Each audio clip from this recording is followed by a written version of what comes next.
Halo brother, selamat datang kembali di Motomo Channel. Brother, mungkin kasus keroposnya rangka ESAF di motor-motor Honda cukup membuat para pemiliknya gelisah. Walaupun hingga saat ini belum ada kabar resmi dari KNKT dan Menhub tentang recall rangka ESAF. Seandainya Honda jadi merecall rangka ESAF di motor-motor Honda yang jumlahnya hampir 10 juta unit, itu bukan seberapa jika dibandingkan recall yang dilakukan perusahaan otomotif raksasa asal Jepang ini, yang membuatnya tersungkur jatuh bangkrut.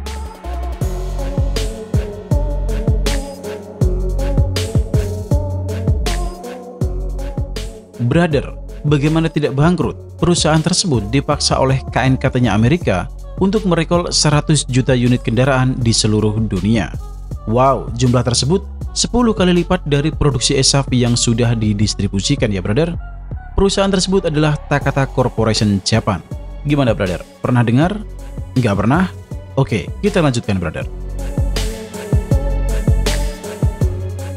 Perusahaan yang bermarkas di Jepang tersebut didirikan pada tahun 1933 dengan memproduksi kain parasut dan perlengkapan parasut militer. Selanjutnya pada tahun 1950-an, Takata membuat sabuk pengaman atau seatbelt untuk kendaraan otomotif dan mulai banyak mensuplai brand-brand Jepang seperti Toyota dan beberapa brand otomotif Jepang lainnya. Seperti yang kita ketahui, seatbelt racing Takata termasuk yang populer di dunia racing. Namun sayangnya brother, belakangan produk seatbelt dari Takata dengan anak perusahaan Joyson Safety System Japan atau JSSJ yang memproduksi seatbelt untuk mobil produksi massal juga bermasalah. Wah, apakah ini penyebab Takata bangkrut? Jawabannya bukan.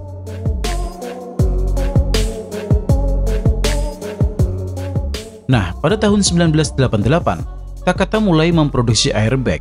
Airbag yang mereka produksi berharga jauh lebih murah dari harga airbag di pasaran. Kemudian mereka tawarkan kepada para produsen mobil di seluruh dunia. Harga murah yang ditawarkan Takata ternyata berujung petaka, brother. Pabrikan pertama yang ditawari oleh Takata bukanlah perusahaan dari Jepang, melainkan raksasa otomotif Amerika, GM atau General Motor. Saat pertama kali GM menerima tawaran dari Takata dengan harga yang sangat menggiurkan, GM tidak langsung mengiyakannya. Namun mereka berkonsultasi terlebih dahulu ke pemasok airbag mereka saat itu, Autoliv, dan meminta Autoliv membuat airbag serupa agar harganya bisa lebih murah. Sebab jika Autoliv bisa membuat airbag dengan harga yang sama, maka GM akan terus bekerja sama dengan Autoliv. Autoliv pun akhirnya mempelajari airbag Takata. Setelah perusahaan airbag yang berbasis di Swedia tersebut mempelajari airbag Takata, apa yang terjadi brother? Mereka pun tersentak. Ternyata brother, bahan yang digunakan sebagai inflator airbag Takata tersebut ternyata dari bahan kimia yang berbahaya. Para ilmuwan Autoliv menemukan senyawa berbahan amonium nitrat dalam serbuk di inflator airbag Takata, di mana senyawa amonium nitrat memiliki kelemahan terhadap suhu, kelembapan udara, dan usia. Autoliv pun menyatakan tidak, mereka bukan tidak mampu membuat airbag dengan berbahan amonium nitrat, namun karena dirasa berbahaya, mereka pun menolaknya. Pilihan yang tepat ini. Harusnya sih HM juga bisa seperti ini ya brother. Just after 6 p.m. local time on Tuesday the 4th of August.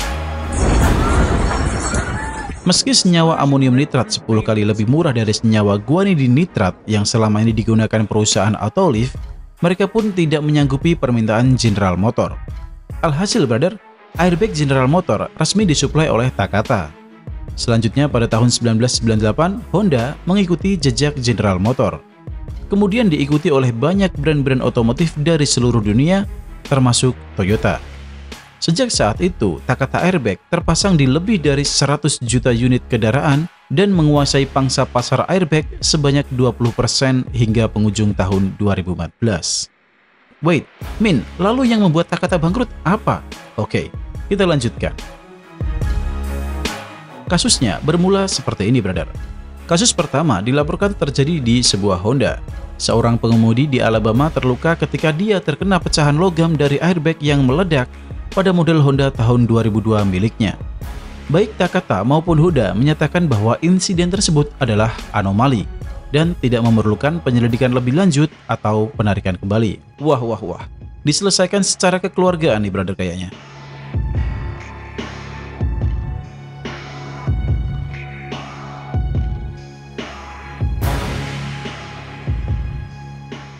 Selanjutnya, ledakan demi ledakan pun terjadi ketika airbag aktif, yang harusnya casing inflator airbag tidak boleh meledak. Honda sempat melakukan recall ke beberapa tipe unit mobil mereka di tahun 2008. Kasus lain juga terjadi pada 27 Mei 2019 di Oklahoma. Hanya beberapa hari setelah lulus SMA, Ashley Parman terbunuh ketika Honda Accord 2001 yang dikendarainya mengalami penyok spatbor kecil di tempat parkir sekolah, tempat dia menjemput kakaknya dari latihan sepak bola. Cheerleaders berusia 18 tahun itu meninggal kehabisan darah ketika serpihan dari tabung inflator airbag yang pecah memutus arteri karotisnya. Uniknya, mobil yang dikendarai Ashley tidak terdaftar dalam recall Takata pada tahun 2008. Atas kasus tersebut, Honda pun terpaksa melakukan recall airbag Takata di beberapa tipe mobil mereka yang menggunakan airbag sama dengan yang digunakan Ashley. Kasus di Amerika kebanyakan terjadi di mobil-mobil produksi Honda, sebab Honda adalah pabrikan yang paling banyak menggunakan airbag Takata di Amerika.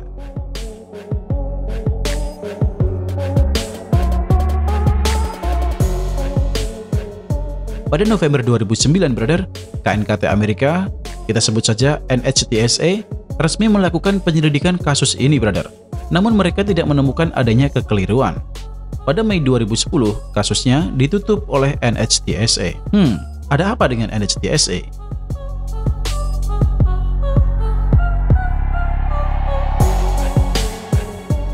Kemudian, pada 11 April 2013, tiba-tiba 3 produsen raksasa Jepang resmi mengumumkan melakukan recall airbag penumpang yang berpotensi mengalami kecacatan yang sama seperti sebelumnya. Toyota, Nissan, Honda mengumumkan merecall airbag sisi penumpang mobil mereka di seluruh dunia yang diproduksi oleh Takata dan terpasang pada mobil yang dibuat antara November tahun 2000 hingga Maret 2004 dan melibatkan sekitar 2.735.463 mobil. Brother, ternyata kesialan Takata tidak berhenti sampai di situ. Asosiasi lawyer di Florida melakukan gugatan hukum pertama untuk Takata. Mereka mewakili 16 orang yang kehilangan nyawa akibat insiden ledakan inflator airbag Takata dan 2 dealer mobil yang merasa dirugikan. Selanjutnya pada 11 Desember 2014, Takata dituntut oleh NHTSA untuk melakukan recall seluruh produk airbag mereka di Amerika. Namun Takata menolaknya, brother. Takata berdalih, menurut hukum di Amerika, yang paling berhak melakukan recall adalah produsen.